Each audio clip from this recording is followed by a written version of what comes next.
Shocking, guys. Interesting. IPOB lawyers shakes Nigeria with new powerful revelation about Nnamdi Kanu's release. See what is said that causes confusion. Hello everyone, welcome back to Prospect Channel TV. Thank you for this coming out here. If you are just joining us, please kindly subscribe to this channel and don't forget to give us a thumbs up. Nnamdi Kanu, the detained leader of the indigenous people of Biafra, IPOB, had spoken out against the Supreme Court of Nigeria's decision to uphold his continued detention. He claims that the court has violated his fundamental rights and disregarded the Constitution by upholding his detention.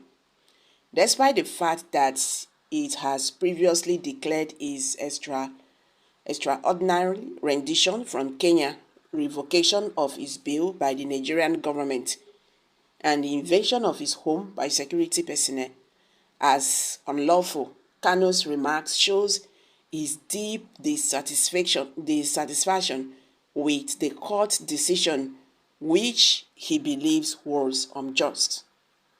In response to the Supreme Court's decision to uphold his continued detention, IPOB leader Nnamdi Kanu ascertained on Tuesday that the court's ruling was in violation of his rights and the law.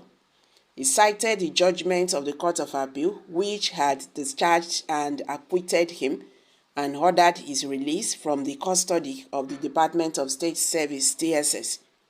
Kanu is demanding that the Supreme Court adhere to the decision of the lower court and release him immediately. He urged that his continued detention is unlawful and a violation of his fundamental rights.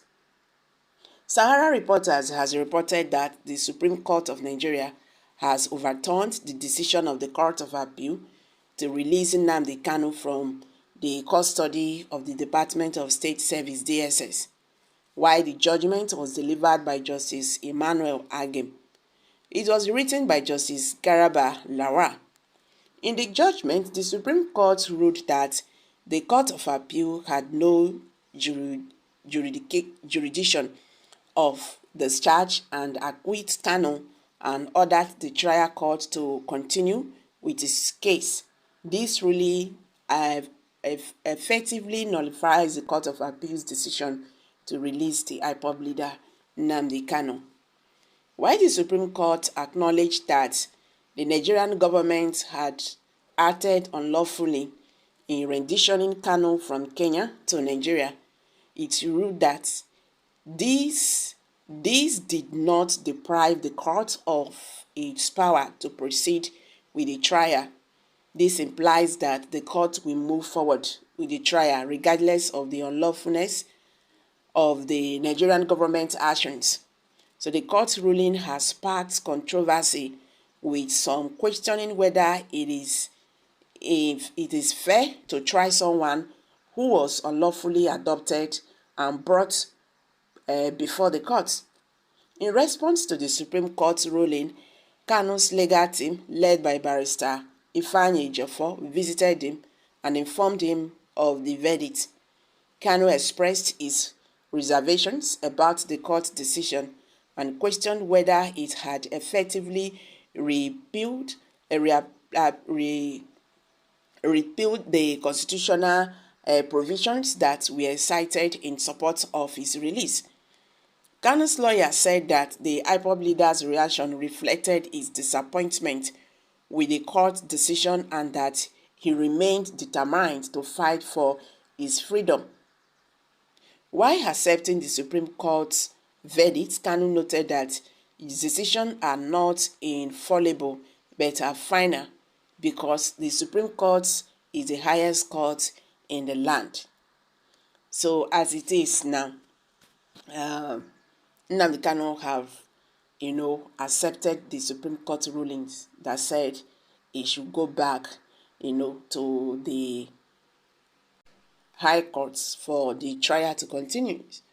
But he also questioned why the courts we acknowledge that the Nigerian government, was wrong talking about his extradition from Kenya, the invention, in his house in Afaruku Abuku in Abia State. And with all these, he said he should continue, they try and all that. Majority of Nigerians really faulted this ruling. Though the Supreme Court said they are going to give instruction to the High Court so that they will guide them how to go about this. Kaun lawyers, they are still waiting, to know how they are going to go about this issue. But Nigerians are saying that at least the federal government would allow peace to reign by releasing Nnamdi Kaun. Let there be peace in Nigeria, particularly in the southeast region. You can recall that since Nnamdi Kaun was adopted in Kenya and repatriated back to Nigeria in 2021, the southeast had never been the same. So, the wahala now still dey ground.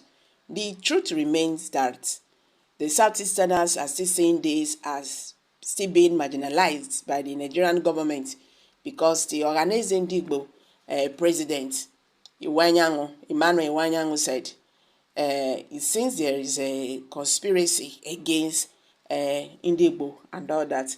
So guys, let's hear from you. Kindly share your thoughts below the comment section. If you are just joining us, subscribe to this channel and